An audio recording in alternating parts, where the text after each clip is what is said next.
Today, I'm joined by Dr. Rashida Leverett. Rashida is a leadership coach, consultant, and ordained elder with over 30 years of experience across the military, higher education, defense contracting, retail management, and local government, including service as a Montgomery County Commissioner in Tennessee. She's the founder of Connective Coaching, where she helps accomplished Christian women in the marketplace close the gap between who they believe they are and how they actually lead. She is the author of The Four Sights of Visionary Leadership and a sought after speaker on faith integrated leadership development. Her clients include mid level managers and organizational leaders who are ready to lead with clarity, character, and conviction. And I'm excited to have her on the show to learn from her expertise. So, Rashida, welcome to the show. And thank you, John. Thank you so much for having me. It's a joy to be here. Yeah, it's great to meet you, and I'm really excited to talk about kind of your experience in leadership and kind of why you focused on the items that you focus on, because I think there's some things that we all can learn Yes. from your approach and things that you do. So, first of all, I wanted to get started. I mean, you've had a lot of leadership experience through the military, government, higher education, and the corporate side of things. How did that shape your approach to leadership coaching? Oh, thank you. Yeah, a lot of experience there. But one of the things, John, I noticed that my experience, all of those industries that I worked in, the common thread was that each skill was transferable and each one built off of the other. I joined the military when I was 18, straight out of high school. And so that gave me the opportunity to learn discipline, to learn structure, to learn teamwork. It also did a lot to help me grow up and mature. So Mhm. the military was definitely the stepping stone for that. And so it wasn't too hard to transition into government, which was how to navigate, complex environments. You often see that in government, you see it now, very complex, but once you are an emotional, intelligent leader, you can manage even the most complexities that come upon you. The transition to higher education, though, was really fun Mm, because I got a chance to understand how to write and how to execute policy, which mm, was often a weak point for me as I moved into leadership. But the higher ed was the one that really just made me hunker down and deal with the thing that I was weak at the most ended up being the best thing for me. And mm. I love that. And so I do all of that now with my clients to inform them that no experience can go wasted. All of it can be used to shape and form your leadership, whether that's strategy, team cohesion, communication, structure, discipline. When you have so much vast experience, it's not wasted. And so I tell my clients, go through the thread of your life, and I can guarantee you there's a leadership principle in there somewhere. I absolutely love that. It's funny because a lot of people, when I first went into the corporate world, they were like, "Well, you're a military guy. You're going to lead in a military way." And it's like, "Well, no, not necessarily. Like I learned a lot of things through the military. And Mhm. so some of them I applied in my corporate career, some I Yes. didn't. But Mhm. I think to your point, the one thing they taught us in the Navy was they said, learn from every leader you work for, whether it's good or bad, and make that part of your overall learning. So the things that you see leaders do well, put that in your backpack as something you want to do. And then when you see the leader doing something terrible, like remember that, like I'm Mhm. never going to do that, right? And so Absolutely. yeah, so through the military, through my corporate career, through being an entrepreneur, yeah, I think it's like you sort of you gain these experiences, and I think the thread of your life helps you be able to lead a lot better just through the different experiences that you have. Yeah, I love Absolutely, it that. I does. love that. And I think it's a Mhm. lifelong learning process, isn't it?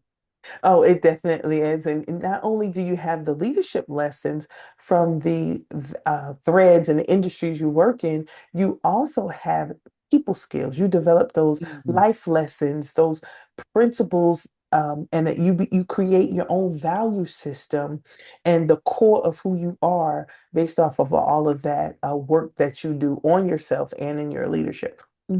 Yeah, I I love that. love it. Yeah, that's great. And it's one thing it's one thing is interesting I've noticed through all my different experiences that people are people, you know, Yes. right? Yeah. And even in the military, you think, well, people are just unusual. Like, no, they're just people, No, they're right? just They're just people. wearing a uniform, right? Hmm. And I think that's one thing I learned is that people are people, and I think that's one thing that um, they have fears, Yes. they have hangups, Hmm.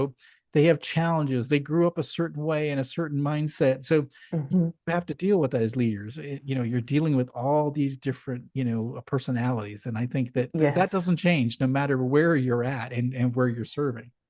That is such a great point. And I tell people all the time, I tell my clients, human behavior doesn't change. Mm, Think technology change, the world change, workplaces change, rules change, policy change. Human behavior rarely changes, and you will learn that as a leader.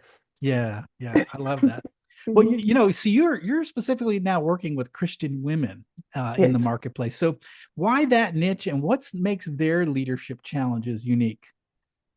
Well, John, oh my goodness. First of all, first and foremost, I lived this niche.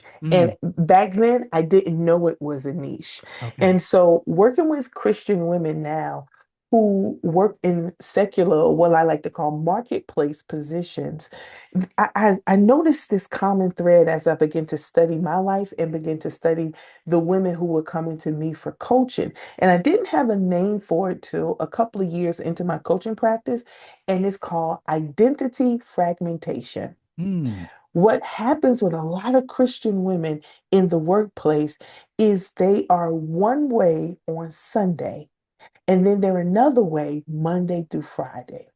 And mm, so they try to curate these personas or these personalities one way in church, another way at work, when they don't realize that the same thing that happens in the church happens at work. Gender dynamics, cultural expectations, convictions, values, communication, working well with others, having community.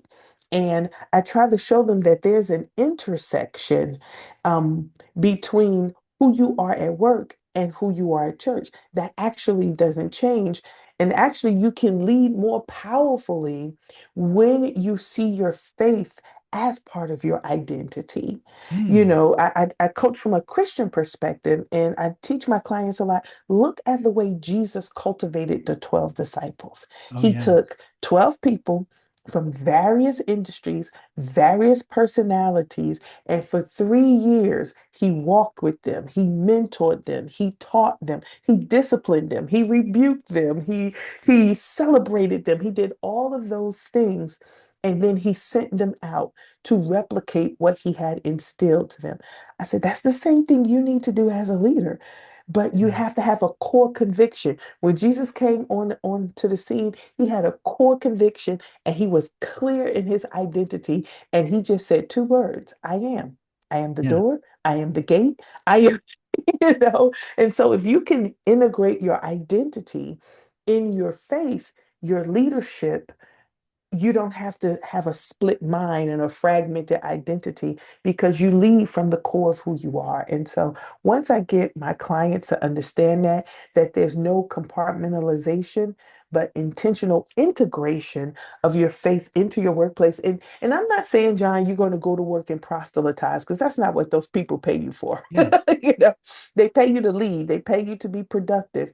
But if you do it from a spiritual base and a core of who you are from based on biblical principles, because the Bible, I believe, is a personal development book and a leadership development book. If you lead from the core of biblical teachings, then you don't have to compromise who you are when you get into the marketplace.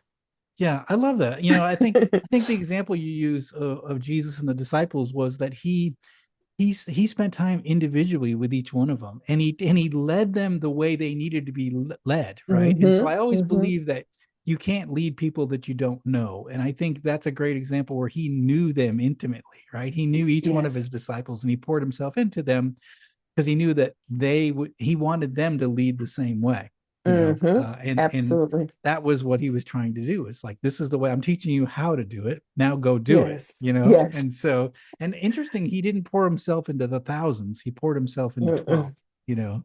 so they could pour themselves into 12. And I think there's a Mm-hmm. lesson there in that we can all take away, that Mm-hmm. as far as how we should be leading, is pour ourselves into some key people really that can help drive our business or help drive our organization. But I think, to your point, the values that we get as Christians, I think, should be Mm-hmm. foundational, right? And to be Mm-hmm. honest with you, I want the integrity, I want the honesty, I want all Mm-hmm. that from a Christian perspective in my Yes. business, right? No cheating, no Exactly. lying, no, Mm-hmm. you know what I mean? Those are good Mm-hmm. things. It doesn't matter Mm-hmm. what the business you're in. You want somebody with those kind of traits, right, in your Yes. organization. Yeah, Mm-hmm. that makes Absolutely. that makes a lot of sense. Yes. One of the things I love when I was introducing you and looking at your work is that you also work with middle managers. And I absolutely love this because I had a friend of mine who wrote a book called Leadership from the Middle, and he talked about what it's Mm. like to lead from the middle of an organization as a middle manager. And I think oftentimes middle managers are sort of ignored, right? We love the CEO and the Mm-hmm. C-suite, right? And so Yes. there's leadership development for all these people, but really it's the middle managers that keep our organizations running. So why do you think middle managers are so underserved? Well, just everything you just said. Yeah. Well, first, again, I was that middle manager. Yeah. Yeah. I went after the military, I went into Walmart's training program Oh, after nice. working as a cashier. And I was the middle manager. I had to try to manage up, but then also manage down and Yes. then maintain relationships across. And it was difficult because oftentimes companies will invest in their new hires, their low-level employees. And oftentimes companies invest in their C-suite, Yes. through coaching and mentorship. But those in the middle, they are the ones who have to execute.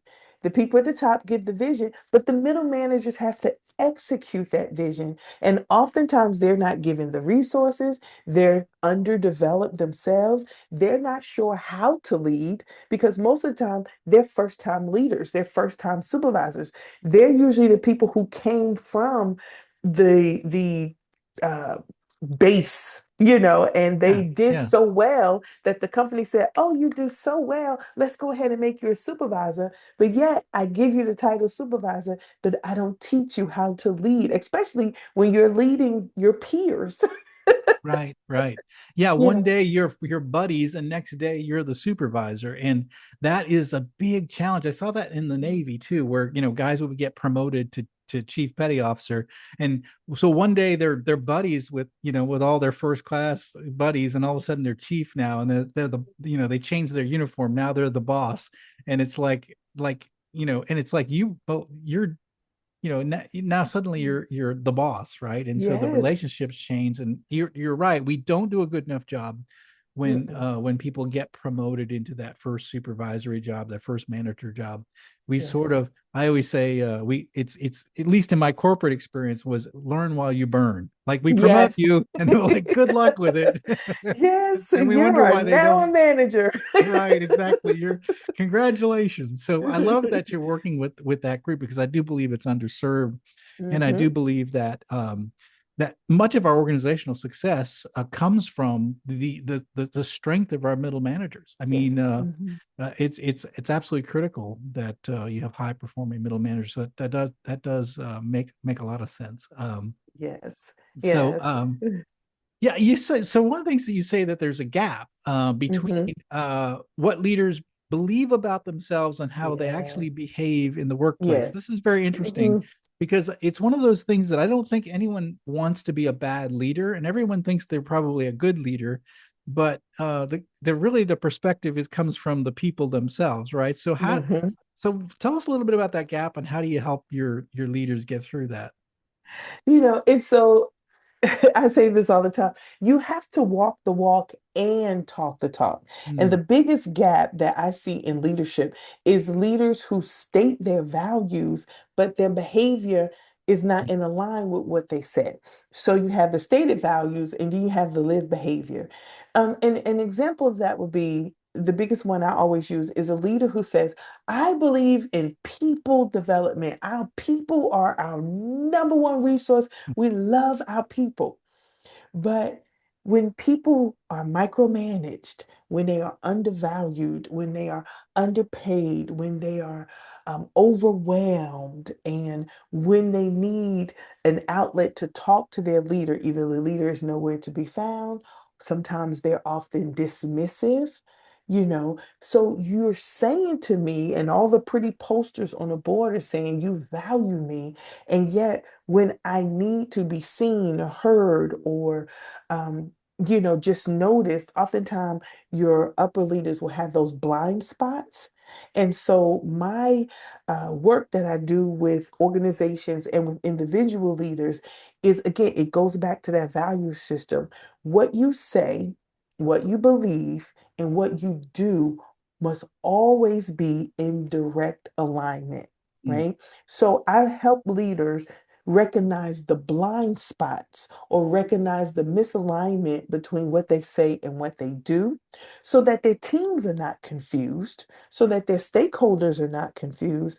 And so, scripture says a good name is better to have than riches. And so your good name is not destroyed. James says a double minded man is unstable in all his ways. And one of the things you don't want to do as a leader is to have your team think in the back of their mind that you are unstable.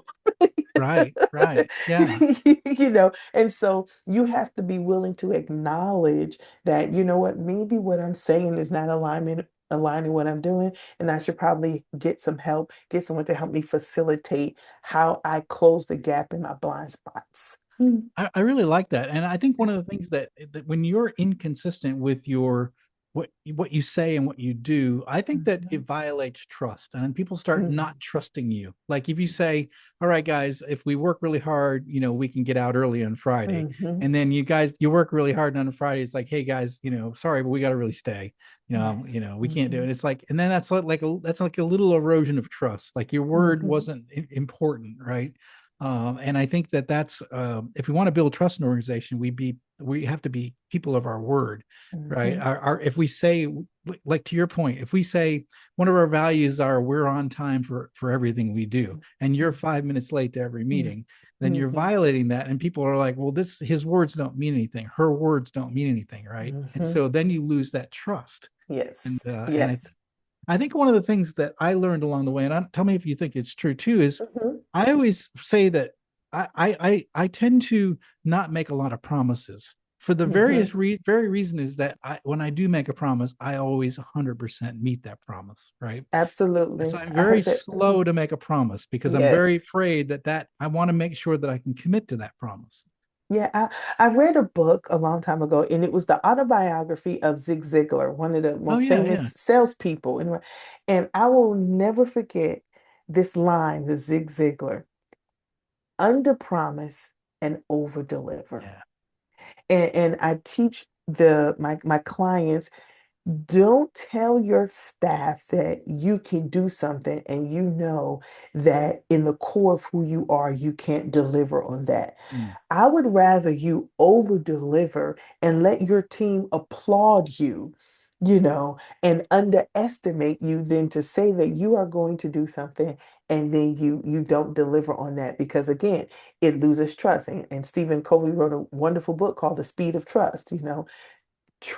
Losing trust it ends quickly. It ends quickly and it's hard to get back. It And it's really hard to is get hard to back. get back. And I've always thought that trust is like a bank account. Like the more you build that trust over time, is you're going to need it when things kind of go bad and you have to ask your people to, okay, guys, things are changing and I'm going to need your help here.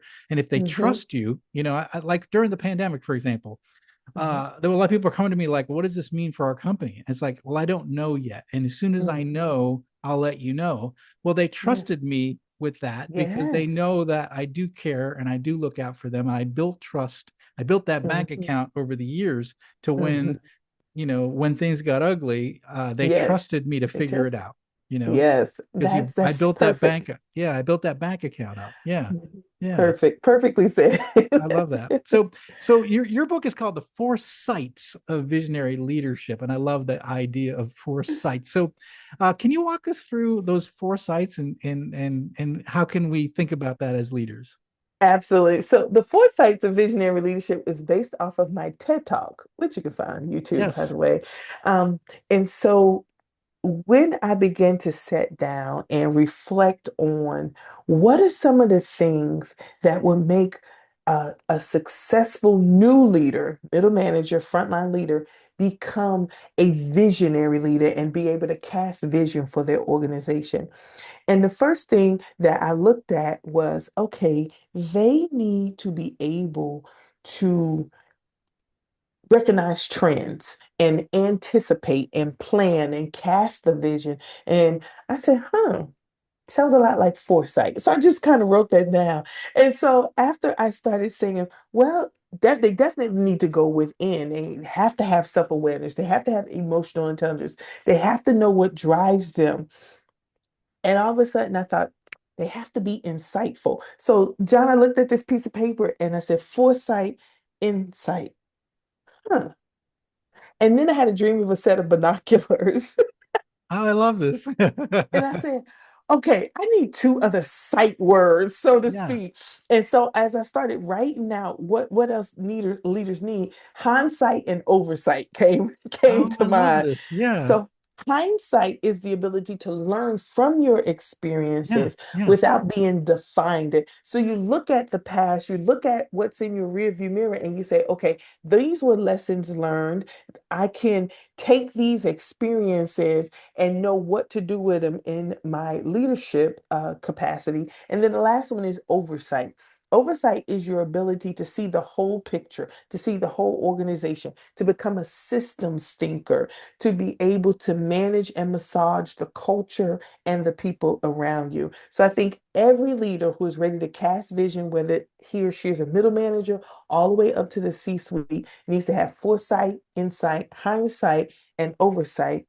And oftentimes I've noticed when I've done surveys with leaders, two of these areas are usually very strong. Either Yeah. they're very strong in foresight and very strong in oversight, but then, they're not so strong, or there's an underdevelopment, maybe in insight and hindsight. And so my goal is to make sure they can be able to integrate all four of those sites or this behavior to make them a more visionary leadership, to make them a more effective leader so that they're seeing the organization and their people from a holistic view. Yeah, I really like that. I love the oversight kind of Mhm. comment. It's funny because I was talking to one of my employees today, and he was stressing out about pricing that we were, like we were talking about overall pricing strategy, and he's like, "Well, I want to make sure I get the margins right and this," and he's like, he was down in the weeds, and I sort of had to Mm, pull him up to like the bigger picture, and I said it's a game of percentages. Don't forget. I mhm, said we might be losing a little margin on this one price, but we have a lot of margin on this other price. So don't worry about it. It's a game of averages. As long as on the averages, on the end of the month that mhm, we exceed a certain percentage, then we're going to be fine. And he, it was like he was deep into the weeds, and I sort of had to pull him out and say, "Here's the big mhm. picture." And he was like, "Oh Yes. yeah, that makes so much sense." And I said, "You're getting too worried about one little, one customer, one product, one Mhm. margin, but it's really the big picture we need to be looking at." And Yes. I think it was helped him to sort of step out and said, "Oh yeah, thank you." But I think that's part of what you're saying is like oversight, to be able to see the Oversight. big picture and see what's really Hmm. happening, right? Yes, absolutely. If you can integrate all four of those, you're going to be effective in who you are as a leader. I believe it. I believe it. I studied it. I stand by I love it. I love it. I love it. it. So the other thing is when we talked a little bit about faith integrated leadership. So Mhm, uh one of the challenges is in the secular side of things is that if you are a secular worker, maybe you're a government worker, you have experience with this, mhm, maybe you're a government worker, or mhm. maybe you work in a big corporation like I did.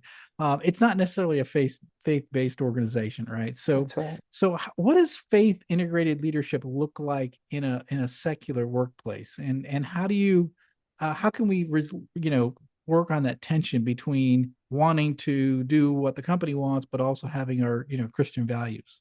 Yes, that great question because faith integrated leadership, a lot of people think when I say that I coach Christians in the marketplace, the first thing they think is I'm teaching Christians how to go proselytize or Oh, preach right. inside of their organization. And Yeah. that's furthest from the case.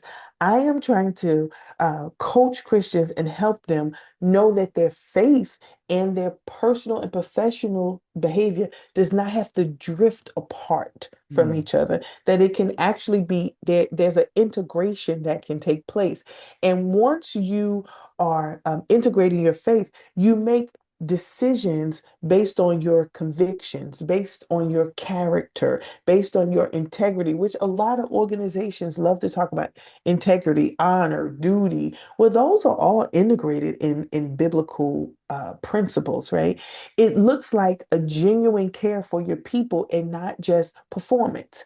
And yes, mm. Christians have to perform. You know, I know we talk about taxes in the scripture, but Jesus talks about you render unto Caesar what is Caesar's, and you render unto God what is God's. And Christians, we have to be in the marketplace. Everybody can't work at the church, John. You know, some people, and some people have to work at IBM. Some people have to work at Google. Some people have to work at Walmart. And it is about making sure that you are operating in first self leadership. It is hard to say you are a Christian Monday through Friday if you are yelling at employees, if you are fudging the numbers, if you are Mm, operating outside of integrity with your employees, if you're operating in nepotism and racism and sexism and genderism and all of the isms that can sometimes cause organizations to lose trust.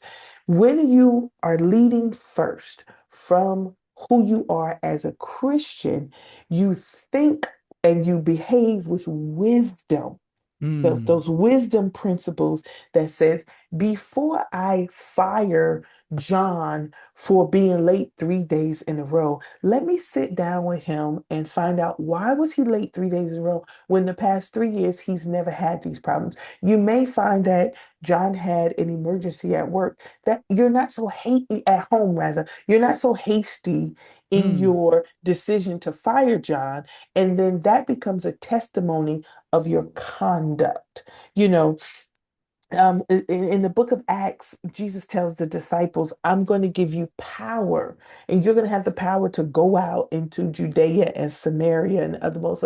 Well, that Holy Spirit power also helps control your behavior. When you are a Christian in the marketplace, you should be leading from the fruit of the Spirit, which is love, joy, patience, brotherly kindness, meekness, all of Yeah. those things. You can still run a profitable organization and still love Jesus. The two are not diametrically Oh, opposed, yeah. Yeah. right? As long as your God is not money, the scripture says the love of money is the root of all evil. It didn't say money was evil, you Right. know. And Right. I wholeheartedly believe, John, Christians in the workplace who do good work do good things in the world.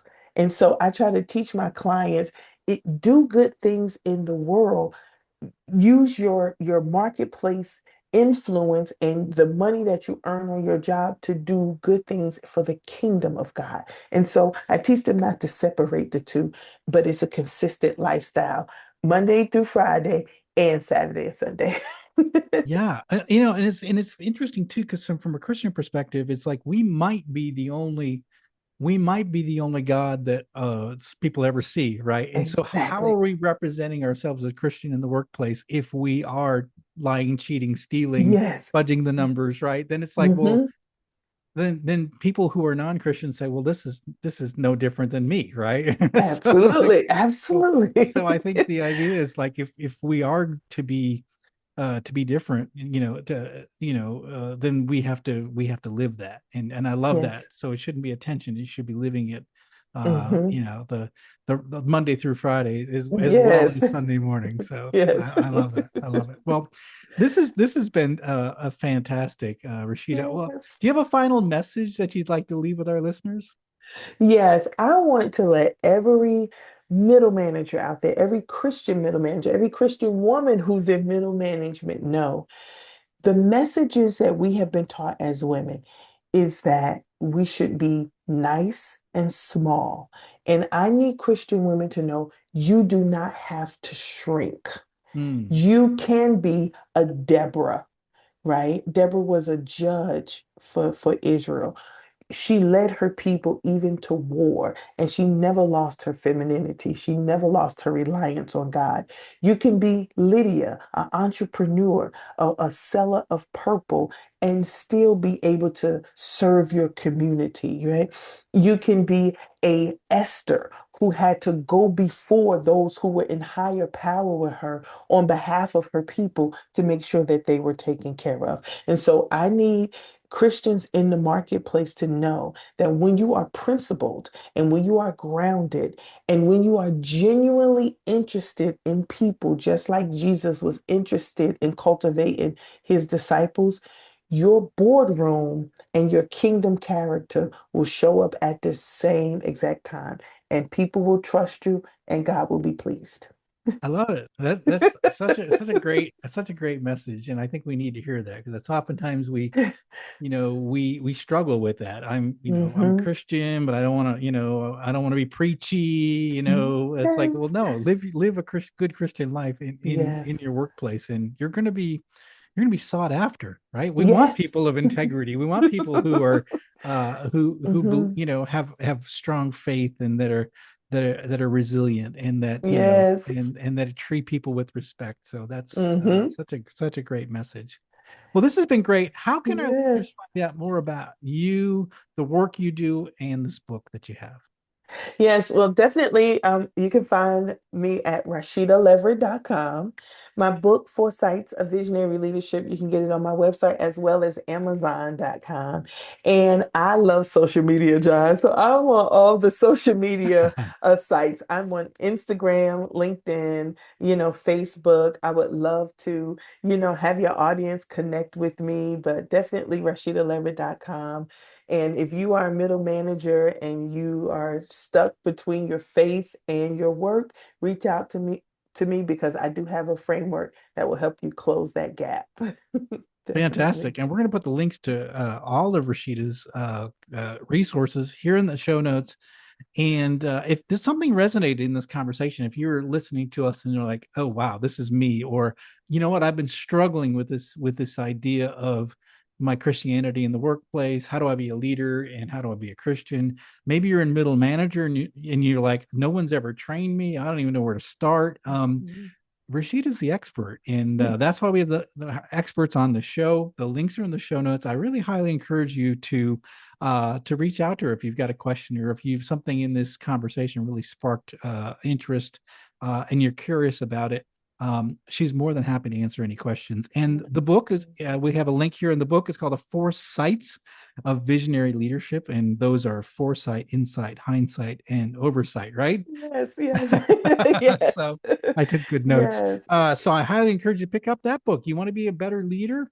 Then read leadership books, read books from people who are experts, and you're going to become a better leader in the work that you do.